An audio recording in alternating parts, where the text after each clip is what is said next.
certification in the end of February, and PASS stands for the Professional Association of Therapeutic Horsemanship. So it's international certification, so I'm a registered instructor. I can teach anywhere. It's international, so I can teach anywhere I want. With the certification, it's good for my whole life, and it enables me to teach anyone from a minor disability all the way up to stroke patients, paraplegics, anything. I've got riders that have mental disabilities, have physical disabilities, able body of all age, it doesn't matter, I've got everything. I've got my favorite ones are people come out, oh, I used to ride when I was little, but I don't think I can get on anymore. I said, I can get you on this horse. And I do. I get people that get on and then they're terrified to get off. Don't worry, I can get you off. And I do. And trust me, you can't stay on the horse forever. So I get people, that's my favorite thing is that I can't do this. And I go, yes, you can. Take a second, trust me, trust yours, you can do this. And I do. I have people that are terrified, and I'm like, just take it easy, trust your horse. And it's amazing how people turn around. It's really amazing how people tell me, oh, I sleep better, my stay on schedule better with everything else, just because they come out and ride for 20 minutes a week. It's amazing how things change like that. Tell us about some of the groups that come in. Some of the groups. Like your veterans that come in, because I didn't know that. So we have a few veterans that ride, and we would love to have more, but I've got one that rides, and he doesn't ride because of his veteran status. He rides just because he's paraplegic and he likes to ride, and it helps him.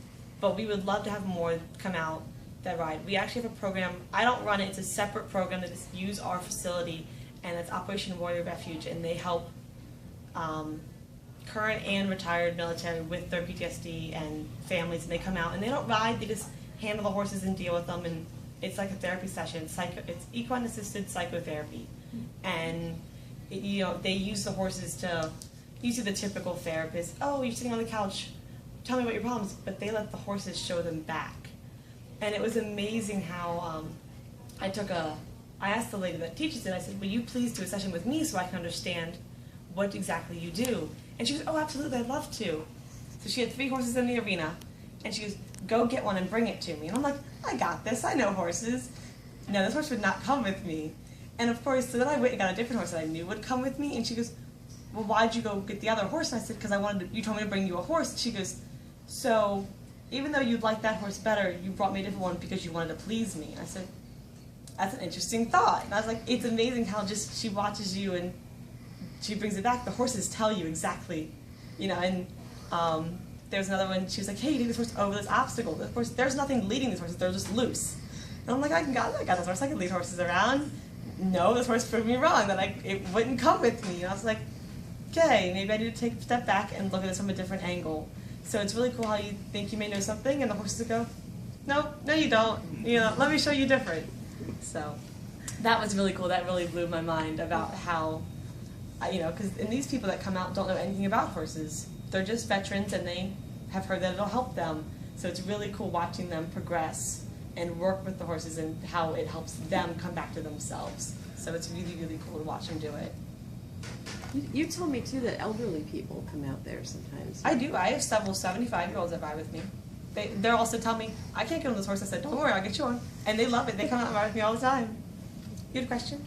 Well, not a question, but a statement. With the group of warriors, it's my understanding that they're not going to necessarily ride. Right. They don't ride currently. No, but they interact with the horses in various other ways. Yes.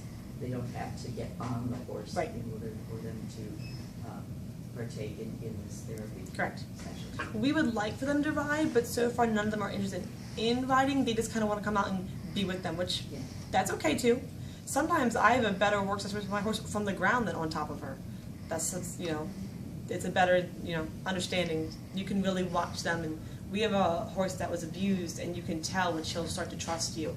And you can tell if you take a breath and step back and relax, she relaxes. If you come at her, you're not going to catch her. And it's really cool how you stop. People are so rushed nowadays to get things done. The horses they force you to come back and just take a moment and see it. Do you want to talk a little bit about the riding mechanisms or the mounting mechanisms you have for people with disabilities? I use my body to help people get moving. I have different holds and ways to put my legs up and support people and get them up and on.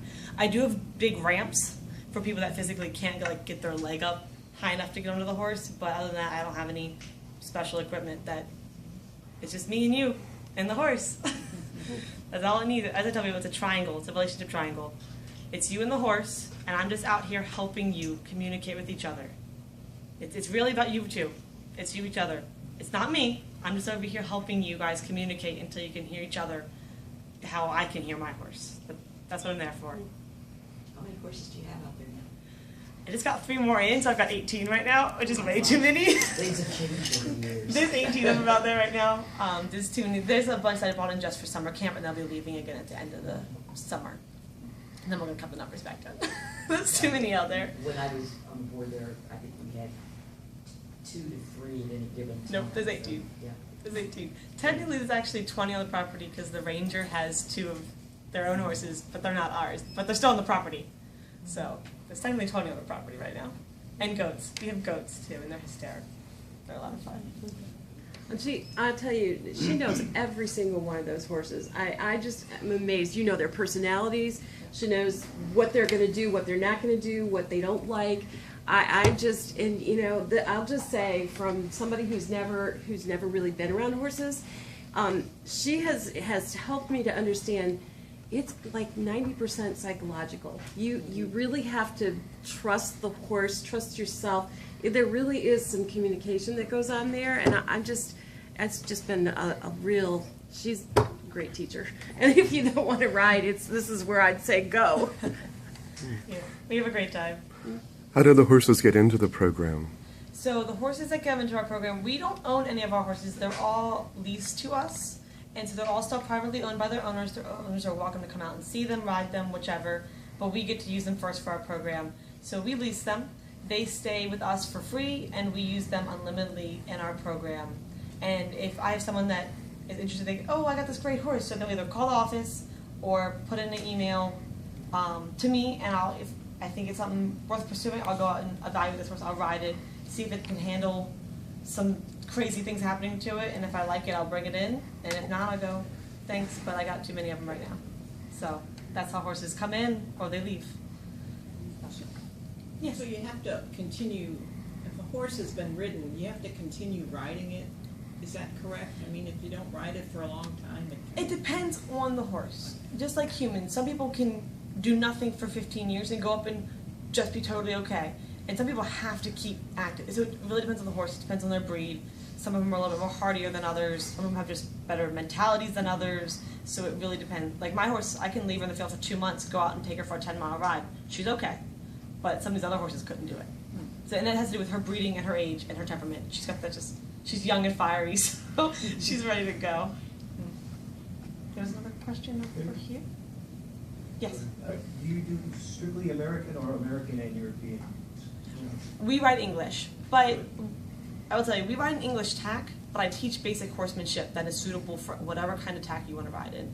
You will, until you get to like top-notch levels, doesn't matter what kind of tack you're riding in, you're still going to ride the same way. You still have to communicate to your horse the same way.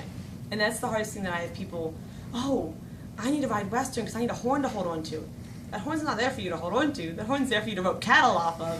So you don't need a horn to hold on to when you ride with me because we're not roping cattle. But as people think, they think that the Western horn's there for you to hold on to. It's like, not there for you to hold on to.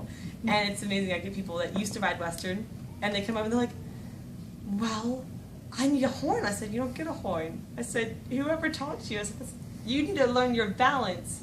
And, you know, I don't know if you heard me tell Lisa earlier, I was like, I'm more graceful on a horse than on my own feet. Because I was like, I fall in holes and all sorts of stuff. But people are like, how do you ride? I was like, I do. Because I trust that my horse can carry me through all of this, and she works with me. How's it funded, and is there a fee structure for people like us to come and ride? There are, so all of our riding lessons are, it is off a monthly base, you pay to come ride, but we do have a scholarship program for people that either have disabilities and they, like I have one student and she has so many medical bills, her parents can't pay for it because she has so many medical bills. So she rides off of a scholarship, which we raise money for a fund for. So, but there is a monthly fee you can pay Yes. and come ride. Yes, absolutely. so you Yeah. you communicate with the horse by your legs, right? Everything. Legs, your seat's the most important, but even if you shift your weight, your horse is going to take that side because it's going to try and put its spine back in line with yours. People see their rein, they see the cowboy movie with their reins and going crazy. Your reins are your last mode of communication, and that's the hard people because as humans we're like hands everything because that's what we do with our hands, but with horses it's actually the last mode because you gotta think your legs and your seat are much larger than your hands are. They're actually wrapped around your horse. They can feel that movement. These horses can feel that little itty bitty fly that lands on them. I guarantee they can, feel your legs on the side of them. Just whether they choose to ignore you or actually obey is sometimes that's the communication part that you gotta work through. Because some of them are just kind of like, nah, not today. And then you have to figure out how to communicate to them that, no, you really do have to do this. And even though I'm a tenth of your size, you have to listen to me. So, yeah, it's psychological. You gotta win that battle. But most horses don't want to be in control. They rather somebody else be in control. So you just gotta step up and take it. And that's the problem is most people mentally, they're timid. They're like, these horses are giant. They're gonna hurt me. No, just step up. That horse does not want to be in control. It wants to let you be in control. Just step up and take it. And that's like an empowering thing for most people. Is they're like, if I can control this 100-pound, 1,000-pound animal, I can control things in my own life. So that's like a big empowering thing that I try and put on people because it's true. There's another hand. Yes. Yeah, you had mentioned 20 minutes a week. That's just I have one rider. That's physically all I can handle. But all of my lessons are an hour long. But he physically just can't handle an hour because of his medical issues. So he rides for 20 minutes. And so, how many do you have openings? Can you Yes. handle more? Yes, absolutely. Yeah, and I offer private lessons or group lessons, and my privates are one-on-one, me or one of my other instructors with you and the horse, or I have groups and it's me and 3 students. So there's bonuses to both, and then there's negatives to both. But it really depends what you're looking for. I really like privates because I like to do that one-on-one, but the groups, some of my people need that social interaction. If they have a disability of some sort, they need that social interaction, so they're better put into a group, but then they'll talk to the other riders. It's not just me and them. Yeah, tell them about the trails. We did a trail ride yesterday, and Yes. it was so much fun. So we have, at Greenwell, we have 10 miles of trails, and you guys actually funded our sensory trail, which is awesome, and everybody loves it, and it's so cool, and at first we're like, these horses are going to be terrified of these, but they're not, and it's one of those, horses are terrified of this tiny little plastic bag, but this giant xylophone, they're like, nah, we got this. So it's really cool, because you're like, you mentally, you come up and you're like, this horse is going to spook at this thing, but they don't. So that's really, really cool. But if you look at it and go, I don't know, the horse is going to go, I don't know either, because you're supposed to be leading me, I don't know. But yes, we've got 10 miles of beautiful trails, and they're a lot of fun. And once you get to the level that I know you can handle your horse on your own, we will go for a trail ride, and me and Lisa like to go to lots of them. Because you can only go in so many circles. This stuff in the arena is very important to learn, but sometimes you just need to get out and ride. And the horses are the same way, because they ride in the same circles all day. That's all they ever do. So they like to get out on the trail as well and just walk and enjoy. But I haven't gotten to the Dunkin' Donuts level yet. No. She takes her horse through the drive-thru. I have taken my horse to the drive-thru Dunkin' Donuts. Yes, yes, I have. It's like, I want to go to Brewster's, so we'll see if we can make it. Yeah, that was fun.